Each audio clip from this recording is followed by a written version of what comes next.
Şemdinli Uğraçan köyü Mendi bölgesine doğru yola çıkıyoruz. Bugün günübirlik bir dağ ziyaretimiz olacak.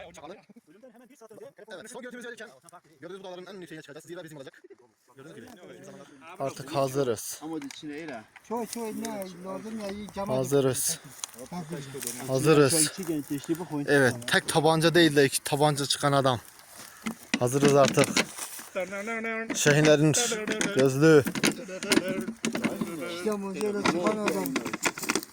Tam sonra öldüremedi. Men. Kaç tane alayım? Mahmut bir tane al. Hayk iki bir tane Mahmut. Mahmut, bulutlu diyor bir natası. Hayk pata gibi. Menekeni o menekeni. İki poni fırın nasıl baba?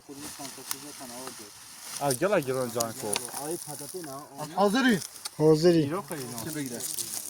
Kurava gundure Kiş rahmeti.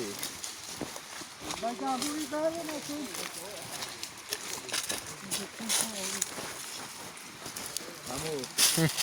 Buna koyayım sonbaharda bile rahat durmuyorlar. Evet.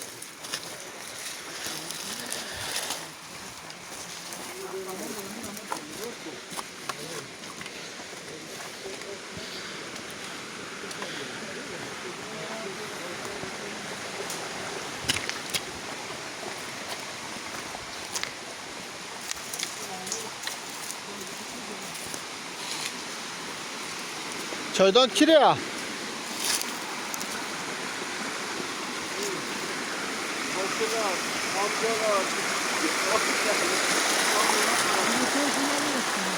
Amira destekine koyma o. Dali. Konya'ya. Tamam. Abiler, amcalar.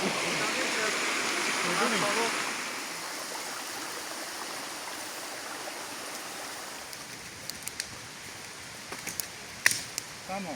Tamam basta. Sen kavina.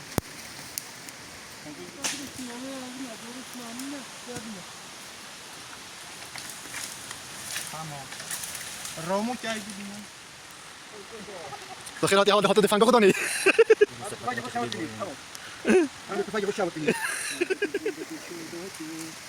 Hey Morok, ne çekiyorsun? Her gün alıyor musun Hadi yavrum? hadi.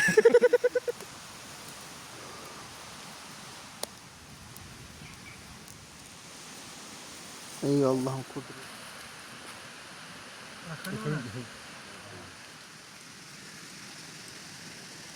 Buyurun dostlar, buyurun. Halil İbrahim sofrasına. Yani yaptım. Cangel köyü ya bu.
Seni görüyorsa peki o düğünden derken peki ama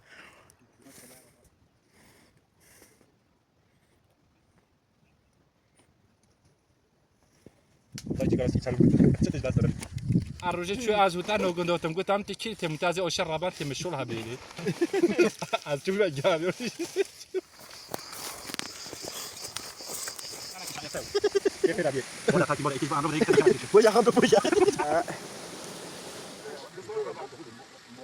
Sıra kenarına oturan bebekler işte.